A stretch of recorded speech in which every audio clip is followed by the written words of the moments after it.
ভদ্রলোকের কীর্তনের কথাগুলো শুনুন, আশা করি ভালো লাগবে। গত পরশুদিন একটা খবর দেখে মোবাইলে মনটা খুব বিষণ্ণ হয়ে গেল, খুব খারাপ লেগেছে নিজেকে। জানেন, সকালবেলা ঘুম থেকে উঠে কীর্তন থেকে এসে শুয়েছি, সকালবেলা ঘুম থেকে উঠে মোবাইলটা খুললাম, তারপর যখন বাড়িতে খবরের কাগজটা এলো দেখে আমার চোখে তো জল এসে গেছে। আমি ভাবছি যে প্রকৃতি কত নিষ্ঠুর হতে পারে। তারপরে নিজের সঙ্গে নিজে হিসাব করলাম, কোন খবরটা সকলেও জানেন, আপনারা নতুন করে বলার কিছু নেই। সব থেকে আশ্চর্য হয়েছিলাম আমি যখন প্রথম খবরের কাগজের পৃষ্ঠাটা উল্টেই দেখলাম যে একসঙ্গে 26,000 ছেলে মেয়ের চাকরি চলে গেছে। এটা দেখে মনটা বড় খারাপ হয়ে গেল। কেন জানেন? আজকে বলুন, 26,000 পরিবার নিঃস্ব হয়ে গেছে, সমূলে নিঃস্ব হয়ে গেছে। কেন? ঘটি বাটি সম্পত্তি, জমি জমা, পুকুর, কালা বাস্তু যা আছে বিক্রি করে লক্ষ লক্ষ টাকা দিয়ে চাকরি কিনেছে, সেই চাকরি চলে গেছে। তাহলে যে ছেলেটা মনে ভেবেছিল আমি এই মাস্টারির পয়সাটুকু দিয়ে আমার বাকি জীবনটা আমি ডাল ভাত খেয়ে কাটিয়ে দেবো, তার ভবিষ্যৎটা কি হবে? মানুষে হাসছে, হাততালি দিচ্ছে, বেশ হয়েছে, ভালো হয়েছে। তুমি তার দিকে একবার তাকিয়ে দেখলে না, যার চাকরি চলে গেছে। অভাবে যে থাকে সেই বোঝে অভাবকে সহ্য করতে গেলে কতটা লড়াই করতে হয়। হ্যাঁ, জমি জায়গা বিক্রি করে লক্ষ লক্ষ টাকা তুলে দিয়ে এসেছে চাকরির জন্য, আজকে সেই চাকরি চলে গেল। শুধু তাই নয়, এই যারা চাকরি গেছে এদের সঙ্গে কিছু মানুষের চাকরি গেছে যারা সৎ পথে পড়াশুনো করে চাকরি পেয়েছিল, তাদেরও চলে গিয়েছে। তাদের মন তো আরো দুঃখী হয়ে গেছে।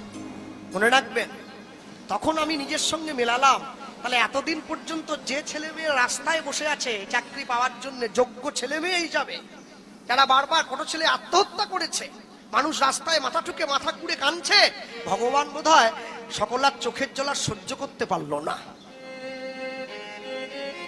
ঈশ্বরের বিচারটা কিন্তু খুব ধীরে ধীরে হয়, খুব ধীরে ধীরে হয়। কিন্তু যদি আপনি ঈশ্বরকে ভরসা করেন না, দেখবেন তার বিচার একবারে নিখুঁত হয়ে যায়, একটু ভুল হবে না। তবে তার জন্য আপনাকে ধৈর্য ধরতে হবে, আপনাকে অপেক্ষা করতে হবে, চাইলেই পাবেন না। পাড়ায়, রাস্তায়, গ্রামে, ঘাটে, আপনার বাড়ির পাশে কেউ যদি আপনার সঙ্গে শত্রুতা করে, কেউ যদি হিংসা করে, আপনি তার সঙ্গে শত্রুতা করবেন না।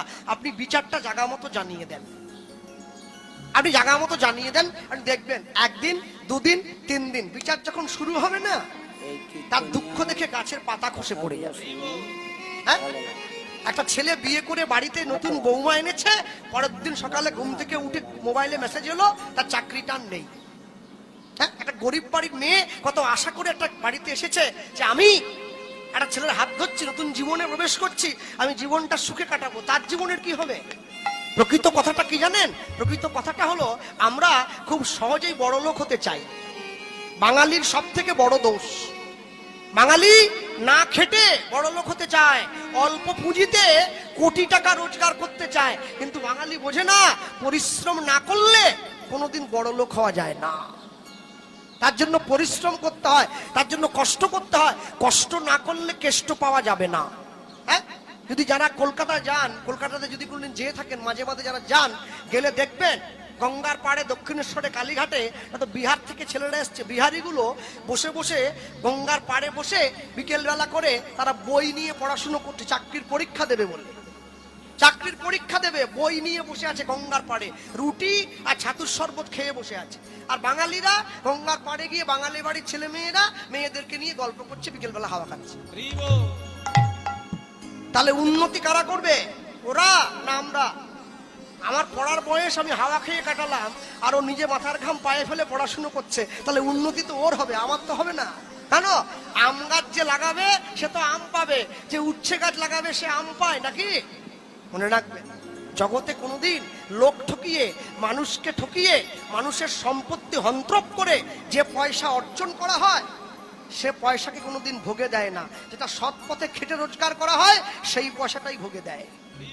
রামকৃষ্ণ মিশনের একজন স্বামীজি বলেছিলেন, তার নামটা এই মুহূর্তে মনে আসছে না আমার, আমি দেখেছিলাম তার বক্তব্যটা। তিনি বলেছিলেন, রাতের অন্ধকারে দাঁড়িয়ে যে মেয়ে 200 টাকার জন্য নিজের বুকের কাপড়টা সরিয়ে দেয়, তাকে বেশ্যা বলে না।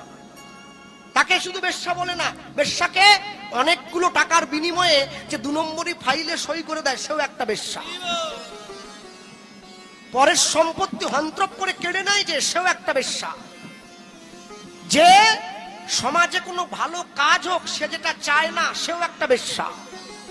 মনে রাখবেন, মানুষ হয়ে মানুষের ক্ষতি চাইলে ভগবান কোনোদিন আপনার ভালো চাইবে না, ভগবান আপনার ক্ষতি করবে। আর ঈশ্বর যদি আপনার ক্ষতি করে, সে ক্ষতির হিসেবে আপনি মাপতে পারবেন না, ওটা মেনে নিতে হবে আপনাকে। যাওয়ার জায়গা কোথাও নেই।